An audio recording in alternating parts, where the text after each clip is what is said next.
आपके पेट में हो रही रेगुलर गैस की या कब्ज की परेशानी, भूख का ना लगना या फिर आपका पेट भरा भरा महसूस होना, पेट में जलन, आपका वजन सामान्य से तेजी से बढ़ना या फिर सामान्य से कम होते रहना, इन सभी प्रॉब्लम्स के पीछे आपका पाचन होता है। अगर आपका पाचन सही से नहीं काम कर रहा है तो ये सब लक्षण आपके अंदर दिखाई देते हैं। नमस्ते, मेरा नाम डॉक्टर फैजान, आपका अपना आयुर्वेदिक एक्सपर्ट, आपके अपने फेवरेट हेल्थ चैनल माय उपचार से। यहाँ हमारा मिशन है होलिस्टिक हेल्थ और सही उपचार।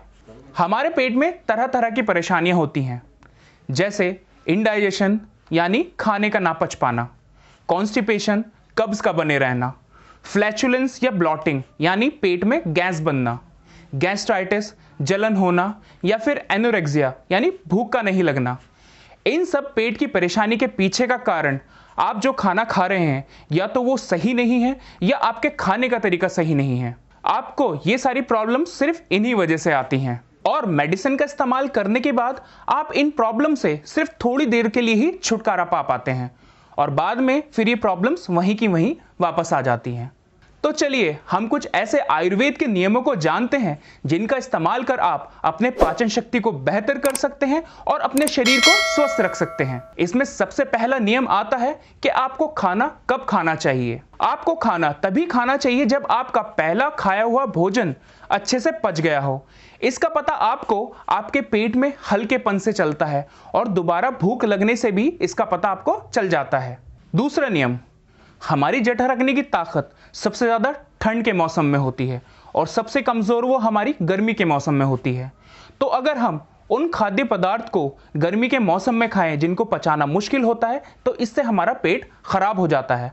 हमारी प्रकृति हमें बताती है कि हमें कौन सा खाना कब खाना चाहिए। आप देखते भी होंगे कि जो सरसों है या फिर जो पालक है वो ठंड में उगता है। क्यों उगता है? क्योंकि आपके लिए उस टाइम के लिए वो खाना अच्छा है। इसी तरह गर्मियों में दाल ज़्यादा उगती हैं तो दाल आपके लिए अच्छा खाना होता है, जैसे मूंग की दाल हो गई या फिर आप मसूर की दाल खाते हैं तो इनको आप गर्मी में खाएं तो ये आपके लिए बेटर होती हैं। तो आपको हल्की चीजें जो आसानी से पच जाती हैं उनको गर्मी में खाना चाहिए और जो पचने में टाइम लेती है, जिनको पचाना मुश्किल होता है, उनको ठंड में ही खाना चाहिए। तीसरा नियम, जब भी हम भोजन करें तो इस बात का याद रखें कि जितनी हमें भूख लग रही है उसका 1/3 ही खाएं, क्योंकि अगर हम पेट भर के खाना खा लेते हैं तो वो हमारा डाइजेशन अच्छे से पचा नहीं पाता और वो अधपचा भोजन ही हमारे इंटेस्टाइन में चिपकता है और गैस को प्रोड्यूस करता है। तो जब भी खाना खाएं अपनी भूख से 1/3 ही खाएं। चौथा नियम कि हमें पानी को खाने के वक्त कैसे पीना चाहिए। अगर हम पानी को खाने से पहले पी लेते हैं तो हमारी भूख मर जाती है, खाने के बाद पीते हैं तो हमारा डाइजेशन सही से नहीं हो पाता है।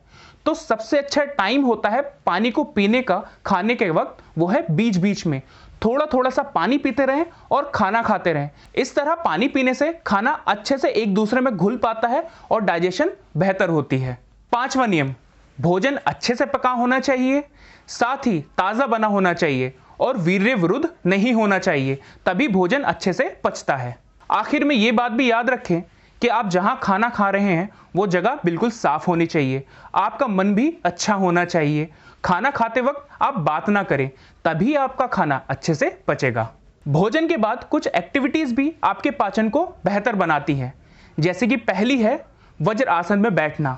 जब भी आप खाना खा लें उसके बाद 5 मिनट तक वज्रासन में बैठे, इससे आपका डाइजेशन पावर इंक्रीज होता है। साथ ही चरक ने बताया है सप्तम कदम, यानी जब भी आप खाना अपना पूरा खा लें तो 100 कदम कम से कम चले और ये कदम आपको तेज तेज नहीं चलने और हल्के हल्के नहीं चलने, बिल्कुल नॉर्मल जिस तरीके से आप चलते हैं उसी तरीके से चलने हैं।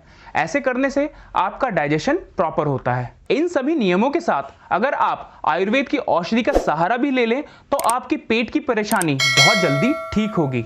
चरक संहिता में 3 हर्ब्स का एक कॉम्बिनेशन बताया गया है जिसके इस्तेमाल करने से आप अपने पेट की समस्या को बहुत कम कर सकते हैं। वो कॉम्बिनेशन है हरित की, विभित की और अम्ल की। तीनों हर्ब्स को एक साथ लेने पर यह आपके पेट के एंजाइम्स की प्रोडक्शन को बेहतर करती है, साथ ही आपकी भूख लगने को बेहतर बनाती है। इसके साथ ही ये आपके लिवर मेटाबॉलिज्म को भी बेहतर करती है, जिससे आपकी लिपिड का डाइजेशन अच्छे से होता है और आपका वजन सामान्य बना रहता है। अगर आप इन तीनों हर्ब्स के कॉम्बिनेशन को ढूंढ रहे हैं तो मायोपचार पाचन पावर टैबलेट में ये मिलते हैं। मायोपचार पाचन पावर टैबलेट में हरितकी, विविधकी, अम्लकी को सही मात्रा में और सबसे अच्छे फाइटो कॉन्स्टिट्यूएंट के साथ लिया गया है ताकि आप तक एक ऐसा प्रोडक्ट पहुंचे जिससे आपको आयुर्वेद का पूरा लाभ मिल सके। बस इन नियमों का पालन करते हुए मायोपचार पाचन पावर टैबलेट को 2 सुबह और 2 शाम रेगुलर लेकर आप अपनी पेट की समस्या को बहुत तेजी से ठीक कर सकते हैं। अपने स्वास्थ्य की सही जानकारी के लिए हमारे साथ जुड़े रहें और पाचन पावर टैबलेट को खरीदने के लिए डिस्क्रिप्शन में दिए गए लिंक पर अभी क्लिक करें।